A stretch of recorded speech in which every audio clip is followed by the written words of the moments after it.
most of jiu-jitsu is probably 80% on the ground. Fights still start standing, so I start every class no matter what you stand. Even if I don't want to stand at all, I always say you have to start somehow standing, because even sport jiu-jitsu matches start standing. Even if you want to pull butt, it starts standing, right? So I like to make some space, so you guys have some space, and everyone put your feet super wide apart, like as wide as you possibly can. Try to stand upright, try to walk around like that. You realize you're really off balance. Your hips are in the weird position. So in order to gain balance, you're going to bend your knees and stick your butt out. Then you're going to take your writing hand, you're going to stick it out in front. Then you're going to realize instinctively that your face is exposed, so you're going to put your hands in front. You're going to bend around and move, and you are in your most primal chimpanzee grappling stance, which is fucking horrible for street fights or MMA. This instinctive reaction is like terrible. That's why modern MMA is filled with former jiu-jitsu world champions who lose their first fight in MMA, because you fight how you train. They're used to being able to fight like this. When they panic in the ring, they do this, and then they get their fucking knee face. So like, we're out here and you're in Jim's sport jiu-jitsu school, and we realize, because you don't want to get your legs grabbed, we start having this game where we're doing this. You win a bunch of matches, yay, you're working your way up. Hey, coach says, I'm going to stick you in an MMA fight. You're like, all right, fine, how do I do it? Let me put you over to a boxing class for a while, come back to the jiu-jitsu class at night. You think you're ready, you're going to react in that same way, and I'm going to take your face off, because I train with jiu-jitsu guys, and I know how you're going to react. And I'm going to know what buttons I can push to push you into your game, right? So instead, let's rewire our instincts. You guys can spread around. You're going to stand parallel as if you're on a pair of skis. And I really want to feel my independent hips. Everything's light. And I'm going to keep my writing hand, gun hand, in the rear. And I'm going to slide my left ski up. So whatever your punching power, writing hand, gun hand, keep it in the back. And I raise my rear heel off the deck, almost like I'm a sprinter. You can drop down to the blocks and raise up. And drop down on the sprinter blocks. I feel that rear leg, that power charge from my rear leg. And I'm feeling my independent hips. And I want you guys to grab your imaginary snow shovel like this. And you can't move your arms at all. None of this. You're going to watch me a second. I'm going to scoop snow or sand, depending on where you live, with my hips and legs only. So my hips are loose. I'm making a scoop. My arms don't even move. And I'm flicking over the snow with my legs and hips. And I don't want to do a hole. I'm going to do a path. So each one, I'm sliding up, slightly scooping my snow. And I'm trying to have that be totally independent of my hands. Right? Scoop down with my hips. Because this is the motion I want to have when I fight. Just kind of rocking, upward, hip tilting motion. Because what happens is we panic, we do this. Then our hands are doing all the fight. And we're trying to keep our feet out of the way instead of bringing our hips in the fight and fighting from our hips. Is how we want to fight, right? So the other thing we want to do is I pair up with my opponent. Are you a southpaw? Yeah, that's it. Okay. And I want to keep my foot aiming right in between his stance. I don't want my foot offline like that. Or my foot's over here, aiming over here. Because then when I want to move in on him, I have to turn my body and move. I'm keeping my hip bones like I'm an X-wing. And here's my guns on the ends of my wings. Choo, choo, choo. I'm keeping my opponent in between my guns. My hands are independent and my hips, like I'm flying in to attack him with my hips. Not my hands, but my hips. And I'm going to relax My foot's always aiming right in between that, where anytime I can just raise up and kick. Go raise up and kick. Don't hit me in the dick, you'll break your foot. And I'm keeping my hip bones lined up here. This is relaxed. Grab my imaginary ball, bounce it a couple times, take a shot to remind myself if I'm stiff, I'm not going to be able to put that ball in there. This is light. I bring my hands up, and I'm in my natural, idiot-proof combat stance. Okay? Everybody fucking do it. Go. Big guy. Well, coach, you're leading with your dick, and it's like you kind of are, right? And what about being kicked in the nuts? That is a worrisome thing, but generally speaking, I can kind of keep there's no real place in any street thing where you can totally have your groin out of a fight. It's just fucking where it is, right? It's just like there's no place where your face isn't always ready to be punched, right? It's just there. So you're managing your hips, which includes the crotch, and your face. This is the knockout triangle. So we're warriors, we can handle 10 rounds of this. One of these, and it's lights out. So we're all about protecting this spot. That's where we're putting the rounds in. Everything else is a glancing blow. Right here is the focus of my fight. Just like a target, you're looking at that part of the black, where whether I'm going around or through or up, I'm trying to hit him in the snot box, in the jaw, right there. And everything else we roll with. But that's the boxing class, which we're not going to do.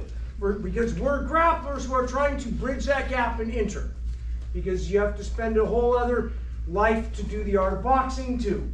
So I'm keeping my opponent in between my hip bones. And as a general golden rule that you learn so you can break it, but you got to learn the rule first before you break it, just like we learn never extend an arm. As soon as you learn that rule, what do you do all the time grappling? You extend an arm. This rule is my nose never goes over my toes. Because when my nose goes over my toes, I can't kick. My hips are now out of the fight. And to avoid a punch, I have to retreat my hips.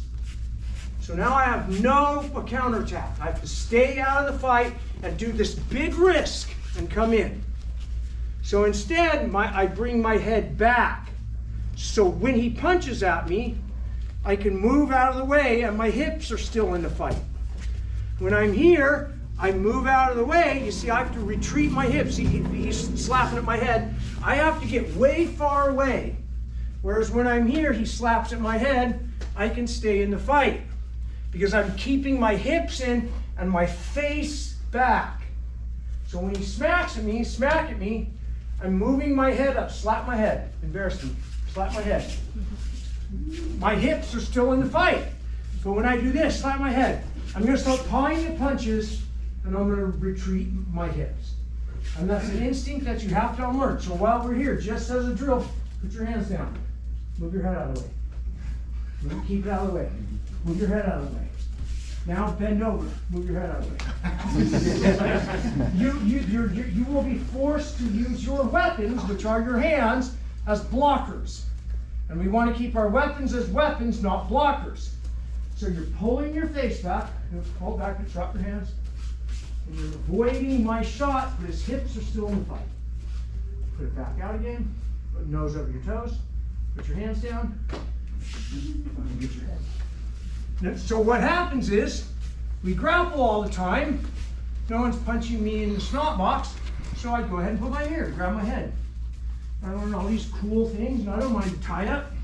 That's fine. I can control your head. I feel comfortable, grab my head, I don't care. Grab it, I can shrug it off. As soon as the punch starts, everything changes, right?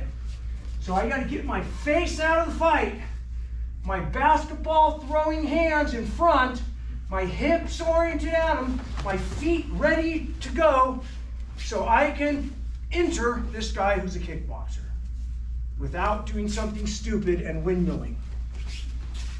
Okay? You guys remember that? So pair up, and just as a drill, put your face over your knees and try to move your head away as fast as you can. Go ahead, slap my head. I can't do it, I'm gonna get hit. Pull your head back, go ahead, slap me. Move your head back, slap it. Move it out of the way, just slap it. Just enough out of the way, and realize as soon as I do this, I'm gonna get hit. Okay, do it. Alcoholic, he could have found his $1 million baby, but he didn't. But he used to take my rear hand and put it right here and wrap tape right here around my head, so I would not drop my hand. Because like most of us, we grow up watching boxing, we're watching this. So then our instinctive reaction is this instead of this. It's almost like you're combing your hair. If I have to retract hands at all, I'm doing this. Just this. So when the punch comes, I'm just bringing my hands up, not this. The punch comes, it's called a Hollywood block, where I reach out, because in movies it looks better to throw that punch when I do this. Whereas it looks horrible in movies when I do this. Punch. That doesn't look as good, right? When I'm sliding on a helmet, my face is out of the fight, and I'm bringing my arms in, blocking the knockout triangle. That's the knockout triangle. Which is why real boxing isn't as fun as movie boxing. Come on, hit me rock, right? Instead, I'm making sure that this part, that part where you want to put rounds in, is out of the way, because I can't take rounds here, especially at my age. I can't take one fucking shot here, I'm going out. I'm keeping this face back and out of the fight. My head's independent, not attached to my body.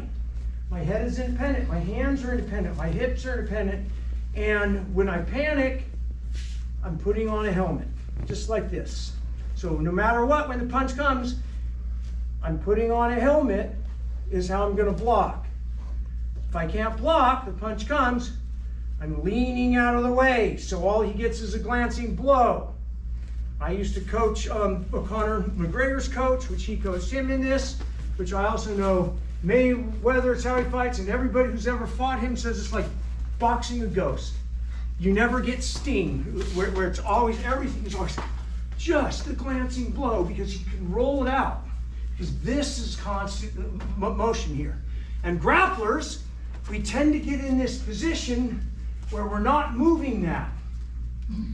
And you kind of have to unlearn that. It's like, by the time you're a purple belt, you can tell you're a grappler, because you're walking like this. Right? Walk like you're playing basketball when you're out there. Walk, roll your head back, chin up, feel that openness of your chest. Don't walk around always like this, or that's how you'll fight. Bring it out, open up, get that feel of being comfortable, just moving out of the way, and even going front. Go ahead, try to hit me. Try to hit me, right? And then if I move right, don't punch me, slap me. But don't knock me out. So when I can move, go slap me. I want it where I can come and enter, right? I don't want to be out here slapping me by doing that, right? I want it where as you slap me, I can get inside and grab, because we're grapplers. We want to clinch. We don't want to box, but we got to get there, all right? Do that real quick. He's going to close his hand so I don't jam his fingers. This is only a drill. I'm going to not go like this. I'm going to go in a slight arc over. I'm going to go from point A to B and place a cap on his hands. Just like this. And I'm going through the kill tunnel. Because here's where shit is coming in that could kill me. So as my hands reach, I'm not going around it. I'm going through it. I'm reaching my hands right through and a slight shrug, and I'm just putting a cap on his hands. Because now, even if my eyes are closed, swing at me, I can feel it, right? Because we're grapplers, we're feelers. We want to make it where we make the connection. Even if I miss, I'm inside, right? But I want to go through this kill zone, not around it. And that's kind of a hard thing to learn the hard way, right? Enter into a punch. So when I'm coming through, again, my hips are independent, my legs are independent. I'm coming through, I'm blocking the eyes, and I'm shrugging, I'm keeping my kill zone out of the way. Make sense? Yes, sir. Do it. Playing around, you're going to play with this lead leg too. So I put my lead leg up, and then my hands are coming through the kill zone, so I don't get shots as I'm coming through and entering, right? It's mostly like a little lock, and then you're coming in, right? And I'm keeping my face glancing at the fight. So even if the punch comes, I've got something to block it. And the bottom line is, those of you who spar MMA, you're going to eat fucking punches going in. You just want to minimize the punches you eat, and you don't want that knockout blow, right? You have to get that clinch, you're going to eat shots, okay? So again, I'm raising my leg, I'm kicking down, not up. It's not a kick, it's a stomp. You're stepping down so you can enter, okay? Do it. In our MMA, we have the high line, the middle line, and low line. And what we tend to kind of get this blurry middle thing, especially as grapplers. You want to remind yourself that you're high and low, right? That all ranges are in there. And when you take that step, as soon as you're coming in, make sure that no matter what punch comes, look how I've got shields in front of my face. Don't do this. Okay, that's like a bad habit. Like as I'm maneuvering around, I'm making sure when I'm coming in with something to block his face. And when I enter, my hips are in tight, like a dog humping his leg. Not out here. And we'll explain that in a little bit. Go. You practice it for 2 hours, progressive resistance. We go at it for a while, and if you go down that rabbit hole long enough, you might as well be in a judo class, a Kozen judo class, because judo you're not allowed to grab legs, which is why that sport evolved into its own thing. Jiu-jitsu and pre-calling it judo used to be the same thing in like 1965. And then these guys made these rules and these guys made those. Environment changes and evolution happens. Go figure, right? So that's why one of my speeches I'm not going to give is environment is stronger than will. The fool is the one who thinks they can outwill the environment. The wise guy is the one who says, let's change the environment and it'll carry my idiot self into the better thinking and the better training. So we structure our environment to have street, art, and sport, the whole thing, right? And we can't just have this blurry gray jiu-jitsu that, yeah, this works both and there's, yeah. So while I'm here, once I have a clinch, I'm keeping low, and if I must, I'm going to drop. And when I drop, I'm looking to catch that foot right back there. If I fail, what do I have? I have a guard, right? So he's blocking. So as I drop, I'm bringing that in so I can keep, even at my old age, stay on top. All right? So a couple more. Go ahead. Mike Tyson. He was like a guy who can fucking hit back enough just as hard as you can going in, which is why he was such a tremendous guy. And part of it is because he always hit on, his punch would land as the heel struck. There's a lot of guys are punching like this before the heel strikes. If your impact is when that heel strikes, you get power in your punch, right? So, my brain is trying to get on that. As a retreating magic. As a retreat, yeah. You're trying to get them to retreat. And as they retreat, you've got to close that fast. Now, if I'm holding them and I'm right here, I'm going to hold them tight and my butt's out. Escape out of this. Ugh, get caught. Grab me around my waist and arms. Put your butt out. So even here, I can put enough pressure, I'm going to escape. I'm blocking his kicks coming in and all that. I can feel his hip. You see, when I hold you here, escape out of here. My hip is staying close. And as a general rule, whoever hip is lower is going to win. My hip's higher, I'm going airborne. My hip's lower, I can control it. So even as he drops to throw me, I'm making him just sit. I'm keeping my hip lower, but it's against his leg. I'm humping his leg. I'm not doing this. I'm going down if I do this. And instinct says, to do that. And most of Greco and Judo is unlearning this instinct and instead having this instinct. Keeping the hip connection and lower. So I'm grabbing my hips here, not here. Okay? Yes, sir. Thank you, Professor. I'm here, even if I don't have his arm and he's hammering hooks in my face, as long as my knockout triangle lock, I'm pretty safe. If I do this, my head's not connected, I'm in trouble. So you're connecting your head, and ideally I want that head right up under his chin. And I'm putting the drive with my head. So my hips are finding to where I have connection and I'm lower than his. So there are some advantages to being the taller guy, some advantages to being the shorter guy. In life, most advantages go to the taller guy, which is why little guys have Napoleon complexes, but whatever, right? I'm keeping my hips in here, and I'm trying to worry about that shot. If I can trap it, I'm gonna trap it, right? Any way I can, but I'm keeping my hip in here, and as long as it's lower, I'm okay. If I absolutely panic, I sit down, right? If I don't want to throw him, that's the answer to everything. Where I've been going a whole class on that, but it is like the counter to everything. There's two counters. One of them I'm here, he goes to hip throw me, and I hip in. Instead of instinct says hip throw me, hip out, now I'm in trouble. He goes to hip throw me, I can check it. Any of the throws, I can check by either going in or down, right? So my two basic things, because I gotta keep it simple as shit, is I'm ready to drop hips, to let the weight drop out from under me. Not reach, because that's too late. You have to, wherever it's at, be ready to drop out from under your own hip, right? Then I can gain a shot. So when I'm here, my hips are in, and I'm keeping them low. If I must drop, I'm dropping.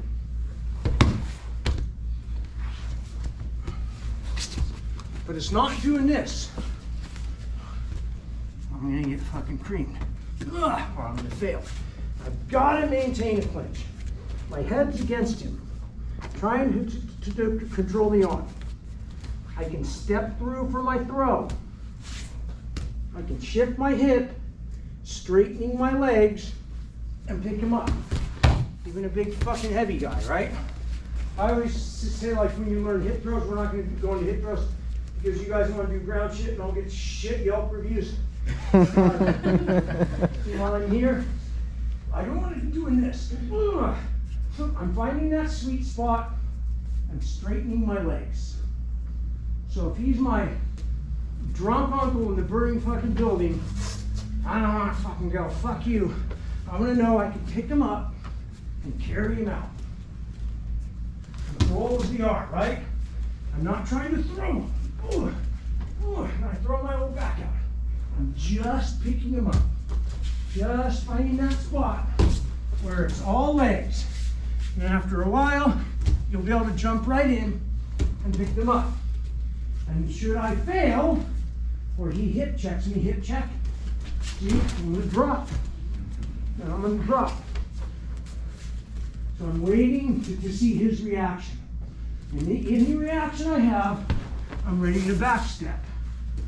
And that was my Brazilian killer game for years that I never really taught because it was my trick. Because when you're wrestling, and we're here, pretend like there's no cloth. When you shoot, you're slippery, and it shoots through it. When there's cloth, close your eyes and block my shot. He feels it because of this connection of the grip. So in order to outdo that connection, my hip has to do the shot. My hip comes in. So it's almost like you're drunk and falling. And the more tense you are, the more you're gonna stick your butt out and try to shoot. Stop my shot. Yeah. Now I broke all the rules. My only option is to grab legs. Maybe I win, maybe I don't. But I want to keep my hips in, so if I drop, I'm dropping. Right? I want it simple and easy and well timed. I want to be here, I'm not going to shoot, but I'm going to shoot from dropping. Make sense? Yes, sir. Just like when I'm here, if I can't drop, I'm grabbing ass. If I'm here, I'm reaching right for the butt cheeks. If I do this, I can't bring him down. If I get right here, he's going down. Anytime I get my hands here, he's going down. Like you're gonna slap him in the ass. He's going down. I do this, he's not. My hips are out of the fight. I gotta regroup. Okay, go. We're almost at the things. You practice it for 2 hours, progressive resistance. We go at it for a while, and if you go down that rabbit hole long enough, you might as well be in a judo class, a Kozen judo class, because judo you're not allowed to grab legs, which is why that sport evolved into its own thing. Jiu-jitsu and pre-calling it judo used to be the same thing in like 1965. And then these guys made these rules and these guys made those. Environment changes and evolution happens. Go figure, right? So that's why one of my speeches I'm not going to give is environment is stronger than will. The fool is the one who thinks they can outwill the environment. The wise guy is the one who says, let's change the environment and it'll carry my idiot self into the better thinking and the better training. So we structure our environment to have street, art, and sport, the whole thing, right? And we can't just have this blurry gray jiu-jitsu that, yeah, this works both of these. Yeah. So while I'm here, once I have a clinch, I'm keeping low, and if I must, I'm going to drop. And when I drop, I'm looking to catch that foot right back there. If I fail, what do I have? I have a guard, right? So he's blocking. So as I drop, I'm bringing that in so I can keep, even at my old age, stay on top. All right? So a couple more. Go ahead. Grab the ass, take the butt. If they haven't sprawled at all, you step forward and you slap the butt. There's all these high throws because I want him to think I want to throw him. As soon as he feels the throws coming, I get a shot. If I come out there like this, he's going to block all those shots. I've got to come in like I'm a judo guy who does wrestling, and that works pretty well. And again, when he's connected here, if I shoot, he feels it. He can stop my shot. He can stop me about like, here, I'll hold you, I'm going to close my eyes, grab my ankle. Really easy to stop. When there's no gi, don't fucking hurt me. Grab my ankle. He's gonna slip through it. And I'm gonna get dumped. Which is why no-gi guys can't understand why their lightning strike shots don't work in gi, the other way around. So when we've got this cloth connection, and this is gonna lead us to another place, but I promise we'll hit the ground, because this thing here is the same thing in guard. And when you finally understand sweeps, it's because you learn throws. Help me up. So when I'm making this connection, what I'm feeling is his hips and his spine. And if I'm stiff, even if I'm in a perfect stance, pull me around. I'm gonna go all over the place. And here's the thing that you upper belts already do, you're just unaware. So we kind of relax a little bit, pull me around, and I catch up. And I'm catching up. But he's controlling the step. So the poker becomes making him think he's in control and really you're in control. And that's going to happen when my hands, head, and hips are dependent and I'm comfortable on one leg. So pull me around. Knock me off my base.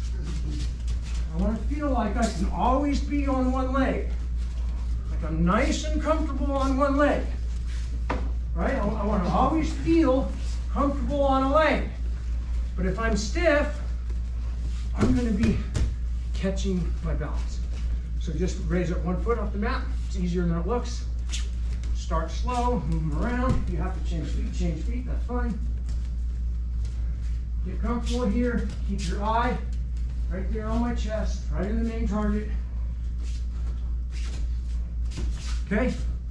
Do it. Opposite. And again, no matter, even if I get a perfect stance, if I'm stiff, move me around.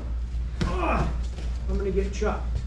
So I have to have this independent, and this independent. You want to feel heavy hips, light feet, loose arms, relaxed head.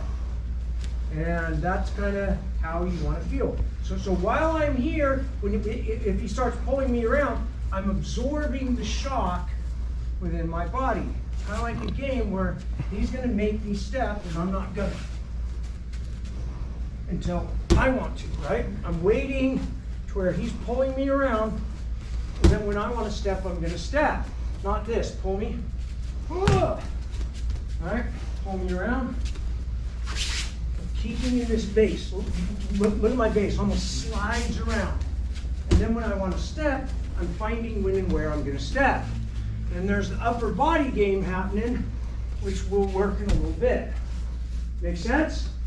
So, just as a drill, he'll start slowly and try and move me off my base. And I'm putting the earth in my guard. And I'm holding a guard on the planet. I'm activating my inner thighs. And I'm holding the planet in guard. Then, when I can no longer move, I'm also light on my feet. So at the same time, I can root like a palm tree in a hurricane. Or skyscraper in an earthquake. I can roll. I can move that base. And I can raise a foot and feel comfortable. Okay? Do it. That's freaking sick, huh? If I'm here, I can get knee to the face and I can't kick. Maybe I'm fast on my shot, but I can't kick. I've got to get my hips up and in so I can kick. Right? Another drill we would work if we had more time is what I call sticky feeding. He just backs up, and I'm keeping my foot nice and sticky on his leg. I'm going to stick this foot onto his leg. I'm going to make him have to unstick for that foot. So when he unsticks that foot, there's where you're going to get throws, right? That's a whole other thing, so we're not going to do that. But feel like when I'm in the guard, when he pulls me around, see how I'm absorbing and I'm putting the guard, putting the earth in guard. So when I want to step, I'm going to step, right? I'm not letting him move me around. See, now I'm going to react and break all the rules in the wrong way. I'm going to only break the rules the way I want to break the rules, right? Make sense? Yes, sir. Okay, go. You're on the ground, you're trying to reduce the amount of strength and athletics, right? You're always looking for what is the most efficient, leveraged, knowledgeable way to rewire my instinctual brain to do it. Because when you learn some complicated 10-step move, you practice it 100 times, you go, oh, grappling, you can't fucking do it. Well, in real time, it will never happen. And it took me a long time to develop a way, which I'm still working on, of trying to teach to rewire instincts. Like I pick up little things from judo, little things from these guys, little things over here, some Greco stuff, and it's kind of all blurred into, you could almost call it mixed martial arts, but that's already taken. But so what we're working on, really what Hickson tells me all the time is connection and concepts.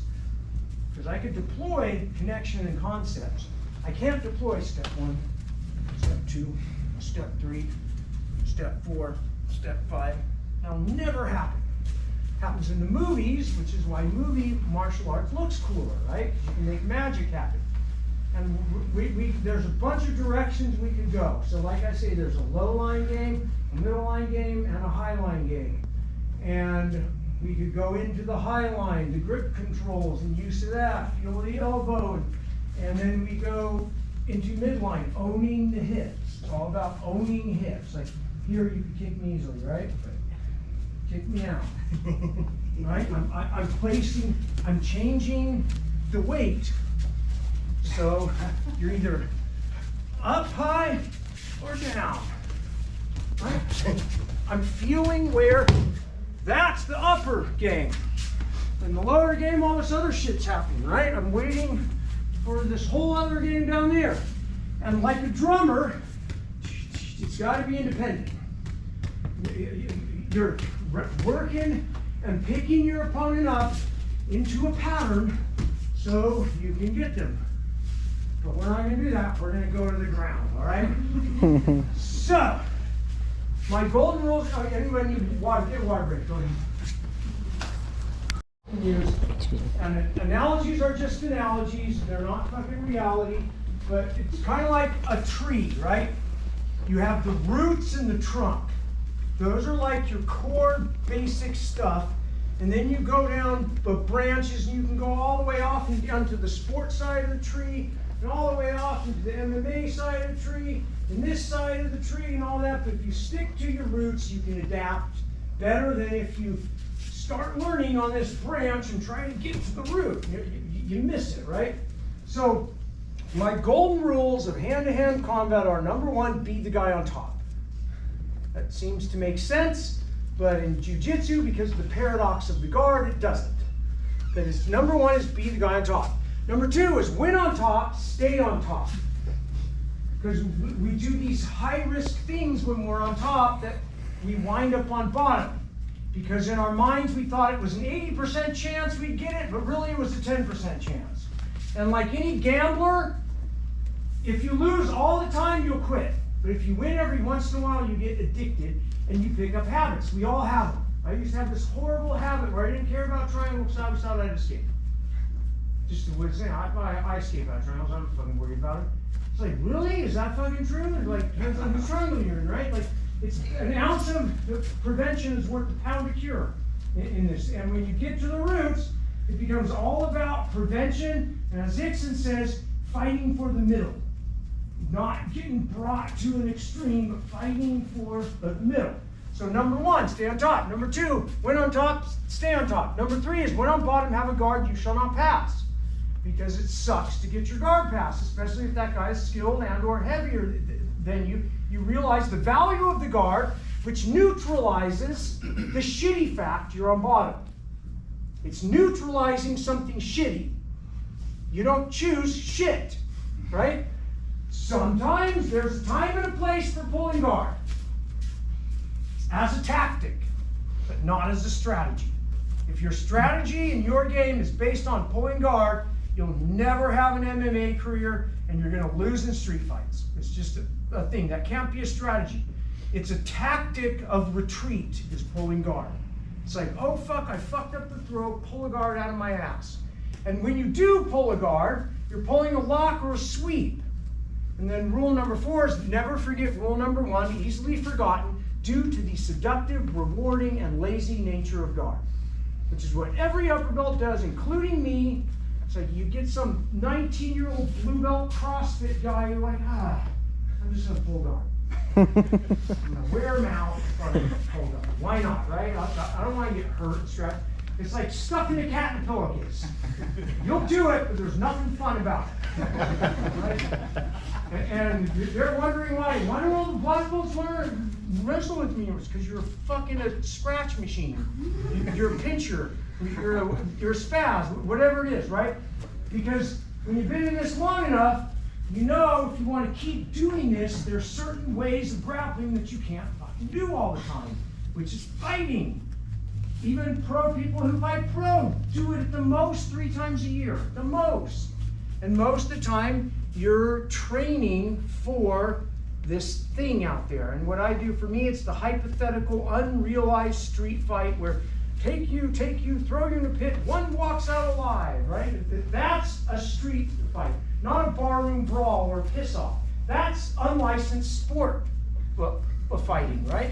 That's still sport, it's just not unregulated, but that's sport. So when I say street, I don't mean street fights, like brawls over honor and ego. You know, that's not what I mean. All right, so everybody come in here a little bit. Let's just let me see your guard. So, you guys probably already know, so when I'm in the guard, as a general rule, I don't want to have an arched back, right? Because now I have to use my hands to hold posture, break my posture, and it's hard. Ugh. I want to find my hips, my independent hips down here, not connected to me like this, but where I'm independent and I'm feeling your butt right there. So when you reach up to pull me down, I'm feeling with my hips. Go ahead and grab, break my posture. My hips are holding posture. Reach up, grab cloth, grab head, break my posture. And it's not just me doing my hips, I'm feeling your hips because we're having a hip fight. We're having a hip fight, a hand fight, grab my grips, control my butt. This is a hand fight and a head range fight. You want to make sure, switch it over. So you can't touch me with your head to my head. Do it. Touch your head on my face. Oh, okay. Like headbutt me. I'm making sure that you can't get that head near my face. Switch it over. Because this is the small arms fire. This is the Haueter round. That's the kill shot, right? So anytime I can, boom, blast you in the face with my head, it's lights out. And American MMA rules don't allow the headbutt. Old school Valley Tudo rules did, which is why the style kind of changed. Because you have to control your opponent's head. The first thing to control him is with your hips. So look, I'm gonna headbutt you. Don't let me headbutt you. Yes. So you're keeping my head out of the fight by moving your hips, right? Now only do it when you have to, because otherwise, yes. Now I'm just gonna try to touch my head to your face. Yep, okay, pair up and do that real quick. Go. Right? We're working to be headbutt proof, and just like when you're playing basketball and standing, your hands are basically looking in the sport and in just for the art to grab a lapel and grab an arm, ideally, right? You've got your chokes, you've got your arm attacks, and what makes a guard is it's what I call the four dimensions of guard. The first is locks and chokes. How do I word this right? I don't want to screw it because I always try to put things in threes, and it's one of those ones that I can't put in threes, so it bugs the shit out of me. But basically, there's locks, chokes, and sweeps are the three nestled in 2 dimensions of space and time. And it's if he's not holding me in guard, I'm coming on top. And and at any time I can, I want his back. Always trying to get to your opponent's back, right? And on the way of trying to get out of my own guard, I'm taking locks and chokes. On the way to his back, I'm taking locks and chokes. Just what we do, we get lazy, and then we're just grappling, and I'm trying to armbar him. The white belts are easier armbar. Now he's resisting, and it's harder and stuff. And I'm getting this open guard. I'm getting lazy, and eventually maybe we work this little thing where I pull sweep or whatever it is, right? That's a lazy guard. I want to make him have to hold me in guard. So I'm coming up at all times. You're going, shit, you don't want to get mounted, so you're going to push me back down. I'm making you hold me in guard. That's what opens up my game, right? And again, this is stuff that you adults already do, but sometimes it helps if I remind you that that's what is making it work. Not sitting here and going, right? That's too hard. I'm making him have to hold me in guard, and I'm breaking posture. I'm attacking the posture because I want his back or to come on top, right? That's what gives the guard its guts. So, what does he want to do? What's his goals? Pass. Number 1 is to stay on top, right? Goal 1 is to stay the fuck on top. So in a real fight, maybe I have 22 points, and now I'm on bottom, and we're on asphalt. I'm losing now. Doesn't matter how much I was winning, now I'm losing because I'm on bottom. But I've neutralized it because I have him in the guard. So my goal is to come on top. That's why you don't want to forget that goal. So again, I say easily forgotten due to the seductive rewarding and lazy nature of guard. And we all forget it. I do it all the time, which is why I'm reminding me as much as you. It's like, oh, don't get too comfortable always pulling butt, because it's what we do. So what does he want to do? He wants to pass. And he's going to try to stand up most of the time, right? It's a base, and he stands up, keeps his face basically out of the way most part, and we're now playing an open guard. So I want to make him have to earn the opening. I'm going to only open it up on my terms, not his. So if I have to open, yeah, I'm going to open, but it'll be where it's on my terms, not his. Kind of like on that throw, I'm going to do steps on my terms, not his. So he tries to stand up. Stand.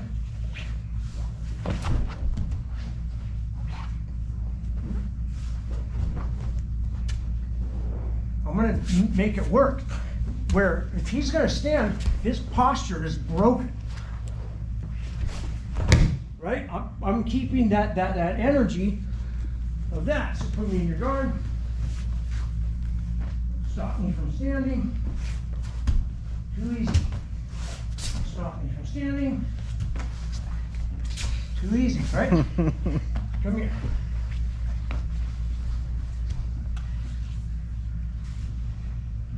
Now stand up. It's pretty easy, huh? It was way easier. Come back down. Now stand up. What's the difference? Can't see, it's invisible, huh? Put me in your guard. Raise your hips up off the mat. Pin your lower back to the mat.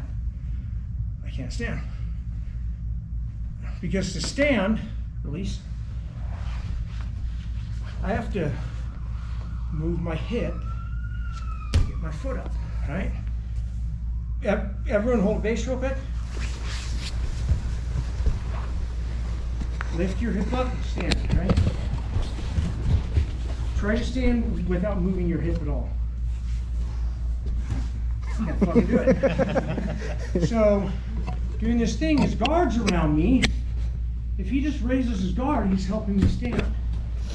If he's controlling my hip, now we're having a hip fight. Put me in your guard. Raise your legs up.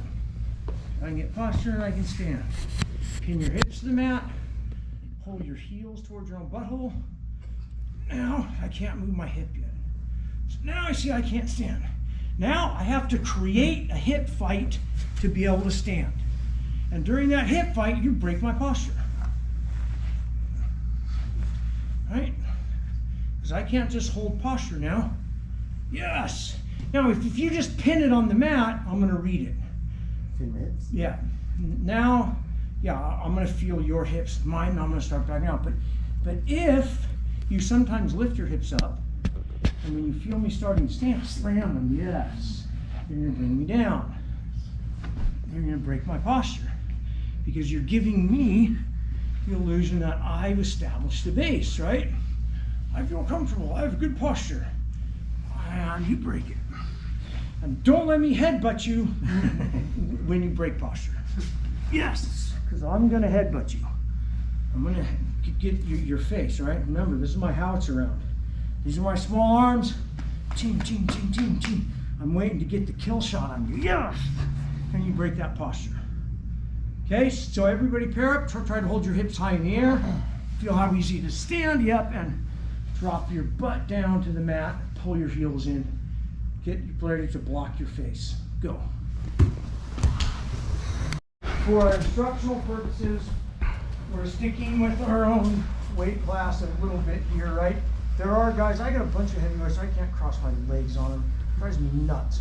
Then you have to play a heel controlling the back hip game and a more guard like this, but you're still trying to win the hip fight, the hand fight, and the head fight, right?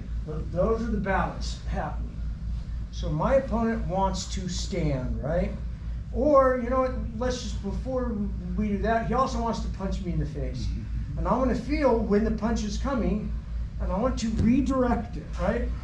So he starts punching a couple times. I'm feeling where I can loosely redirect it, not punch too hard, just feel where I'm controlling him within my hips.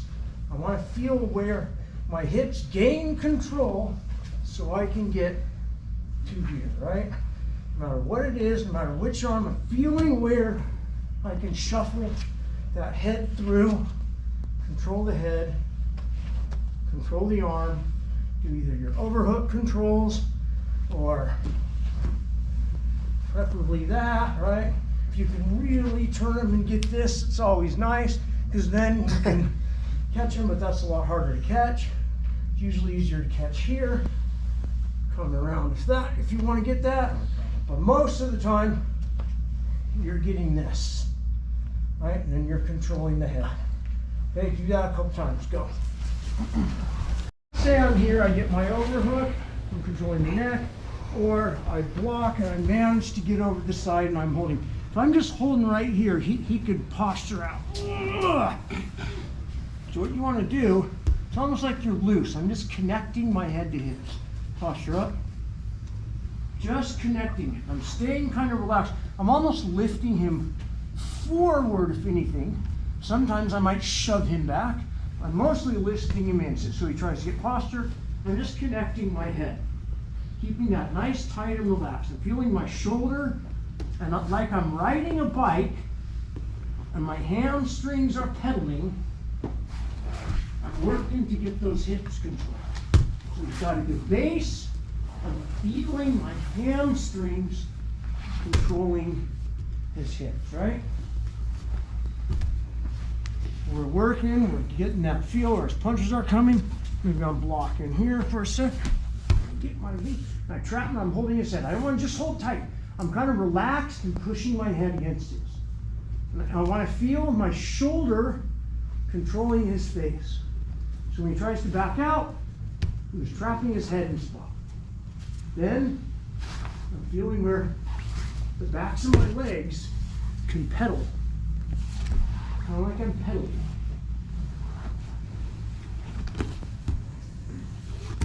I'm keeping my weight on top of him.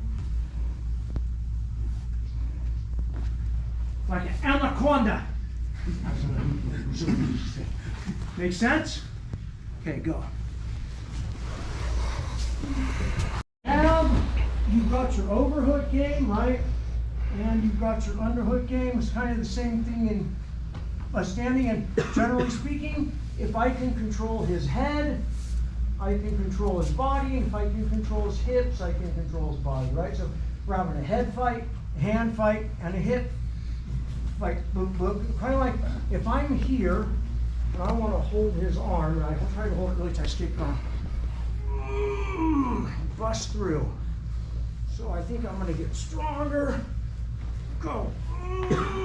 Break through. Instead, by properly angling my wrists, connecting to his arm, escape your arm, I'm connecting that arm. I'm escaping it, and I'm not attacking his elbow like trying to do this, go. I'm feeling the connection, so I'm feeling where I'm holding his hips in here, just like that thing, so I can catch the arms. I'm trying to connect to the spine. Make sense? So just for shits and giggles, there's all kinds of ways to catch it. Ways where you're launching it forward without using grips. Just try to hold the arm. Escape your arm. I'm using the angle of my wrists. Then I'm connecting myself, my head, to his elbow. Escape your arm. Then wherever I look, he's going to tap. Instead of doing this, go. Maybe get him, maybe not. Right? I want to catch it, connect. He tries to escape. I'm almost like I'm pulling the elbow out of the socket. He gets really strong and he does start escaping. Now I'm gonna pull it straight. And I get it. If I'm just trying to turn it, go escape, I can't do it. But if I pull his arm out of the socket, I get it. he starts working it back through, you catch it here. Right? Miss it, arm. Because we're always trying to feel them with our legs, win the hand fight, and win the head fight. Okay? Practice a little bit. That way I won't get a shit yelp from you because I showed you a submission. Even though, as you guys all upper belts know, submissions come with good control. Right? A seminar model or even a class, you should try to get 1 to 3 things that you get to retain instead of trying to memorize 20 different shits or steps of moves, right? Pick up concepts, pick up a few things, because you know, like all you guys who are bluing up, sometimes even white belts, that move that you just happen to pull off becomes yours forever. The move that you're forcing and trying to drill every week that you never get isn't yours until it just happens, right? So you're trying to get to that place where you're looking for connection and feel and trying to say my threes all the time. What are my hands, head, and hips doing? And what are my opponent's hands, head, and hips up to? Am I in control of my opponent's hand, head, and hips? Or at least 2 out of 3. And if you are, you're generally winning. Then you play poker. You give your opponent the illusion that he's controlling your hands, head, and hips. And then stuff again, you guys who are upper belts, you do all the time, sometimes you're unaware. Then you're playing with jiu-jitsu, right? You're playing that game where it feels really mental. An hour goes by and time stood still because you're in the zone. And then jiu-jitsu's fun and addicting. And it will ruin your life like me. But I do have shirts for sale, $35 a shirt. How many of you in here regularly wear a shirt? That's what I thought. Buy it from me instead of Walmart. Support me instead of China. Mine are made in LA. I've got patches, $35 a patch. I have a couple women's size, mostly men's. If it's a white label, it's men's. If it's a pink label, it's women's. I know, sexist, what the fuck ever. You can even wear the opposite sex. I don't care. Whatever pumps your nads. And that's it. So we'll wrap up. Because I gotta leave. Sorry. Quick photo, guys. Come on this wall over here real quick. I wish I had one more.